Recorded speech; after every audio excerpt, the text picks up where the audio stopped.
Hello दोस्तों, आज हम देखने जा रहे हैं व्यापारी और राक्षस की कहानी। बहुत साल पहले की कहानी है। एक गांव में एक अमीर व्यापारी रहता था। एक दिन वह किसी काम से एक दूर गांव के सफ़र के लिए निकल पड़ता है। उस सफ़र में खाने के लिए उसने कुछ खजूर अपने साथ लिए थे।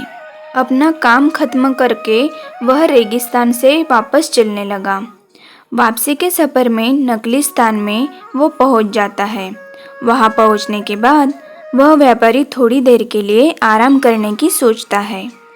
वह अपना घोड़ा एक पेड़ के नीचे बांध देता है। थोड़ी देर बाद उसको भूख लगती है। वह अपने मुंह हाथ धो लेता है और अपनी खजूर की थैली खोलता है। खजूर खाने के बाद वो उसके बीज इधर उधर फेंक देता है। अपना पेट भरने के बाद उसको नींद आती है और वो सो जाता है। थोड़ी ही देर बाद एक भयानक आवाज़ से उसकी नींद खुल जाती है। व्यापारी हड़बड़ा के जाग जाता है। सामने देखते ही एक बहुत बड़ा राक्षस उसके सामने खड़ा था। उस राक्षस के हाथ में एक तलवार थी। राक्षस बोलता है, सुन इंसान, तूने मेरे बेटे को मार डाला है। अब तुझे इसकी सजा भुगतनी पड़ेगी।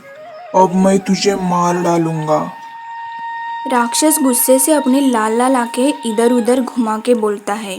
तभी व्यापारी घबराते हुए बोलता है, मैं आपके बेटे को कैसे मार सकता हूँ? मैं तो यहाँ पर विश्राम कर रहा था।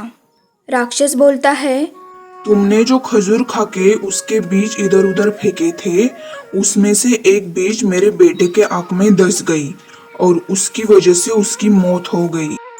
व्यापारी बोलता है, मैं तो आपके बेटे को जानता तक नहीं। मैंने कभी उसे देखा भी नहीं। मैं भला उसके प्राण कैसे ले सकता हूँ?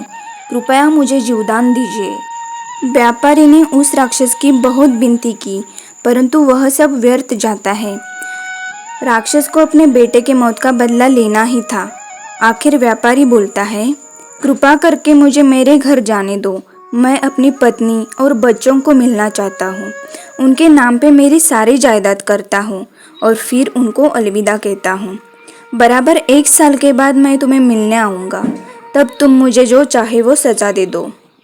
राक्षस का मन परिवर्तन करना बहुत ही कठिन था। उस व्यापारी ने बार बार रो रो के राक्षस का कैसे तैसे करके मन परिवर्तन कर ही लिया। फिर राक्षस बोला, देखो, अगर तू 1 साल के बाद वापस नहीं आया तो मैं खुद तुम्हारे शहर में आके तुम्हारा सारा घरदार नष्ट कर दूंगा। तब व्यापारी ने अपने बोझ भरे अंतःकरण से अपना सारा सामान समेट लिया और वो अपने घर वापस पहुंचता है। घर पहुंचने के बाद वो सब हकीकत अपने घर वालों को बताने लगता है। इस बात से घर में सब लोग परेशान हो जाते हैं। घर के सब लोग रोने लगे। तभी वो व्यापारी उन सबको संवारता है। वो अपना इच्छा पत्र तैयार करता है। वह अपने पीछे अपने परिवार के लिए आर्थिक सुविधा बनाता है। अब वो दिन आता है। व्यापारी अपना सामान सब कुछ समेट लेता है और उस राक्षस के पास जाने लगता है। तभी परिवार वाले उसे रोकने की बहुत कोशिश करते हैं, परंतु व्यापारी अपना मन कठिन करता है और राक्षस को दिया हुआ वचन पालन करने के लिए निकल पड़ता है। अब व्यापारी नकलिस्तान में पहुंचता है। अत्यंत दुखी मन से वह उस पेड़ के नीचे बैठता है और उस राक्षस की राह देखने लगता है। तभी उसी समय वहां पर एक बूढ़ा मनुष्य अपने हिरन के साथ आता है। वो व्यापारी को बोलता है, इतनी भयानक जगह पर तुम क्यों आए हो? व्यापारी उस मनुष्य को सारी हकीकत बताता है। ये सब सुनते ही उसको धक्का लगता है। अब वो मनुष्य भी उस व्यापारी के साथ उस पेड़ के नीचे बैठ के उस राक्षस की राह देखने लगता है। थोड़ी देर बाद और एक बूढ़ा मनुष्य वहां पर अपने 2 काले कुत्ते लेकर आता है। कुछ ही देर बाद और एक मनुष्य गधा लेके आता है। उन दोनों ने उस व्यापारी से घटी हुई सारी हकीकत सुन ली।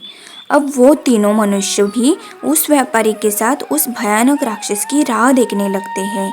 उन तीनों मनुष्यों को आगे क्या होगा इसकी उत्सुकता लगी रहती है। कुछ ही देर बाद आकाश में काले बादल छाने लगते हैं। अचानक से उनके सामने एक काला भयानक राक्षस आके खड़ा हो गया। उसके हाथ में एक तलवार थी। उस राक्षस को व्यापारी को मार के अपने बेटे का बदला लेना था। अब वो तीनों मनुष्य उस राक्षस को समझाने की कोशिश करते हैं कि तुम ऐसा कुछ मत करो, वह व्यापारी निर्दोष है। उन्होंने बार बार राक्षस से विनती की। उन तीनों की बातें सुन के वह राक्षस बहुत देर सोचने लगता है। अंत में उस राक्षस ने एक निर्णय लिया कि वो तीनों मनुष्य उसे एक एक कहानी सुनाएंगे और उसे खुश करेंगे। अगर वो कहानियाँ उस राक्षस को पसंद आती है तो वो राक्षस उस व्यापारी को माफ़ करेगा और उसकी जान बख्श देगा। अब ये शर्त तय हो गई। अब पहला मनुष्य उस राक्षस को अपने साथ लिए हुए हिरन की कहानी बताने लगता है। उस हिरन की कहानी सुनते ही वह राक्षस खुश हो जाता है।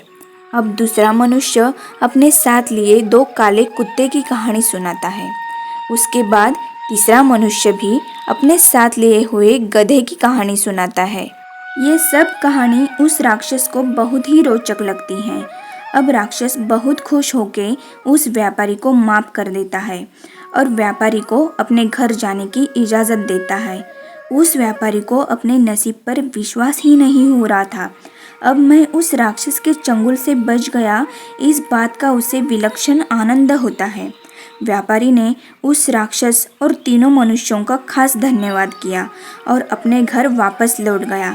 घर आने के बाद घर के सारे लोग बहुत ही खुश हो जाते हैं और उनके चेहरे पर विलक्षणीय खुशी छा जाती है।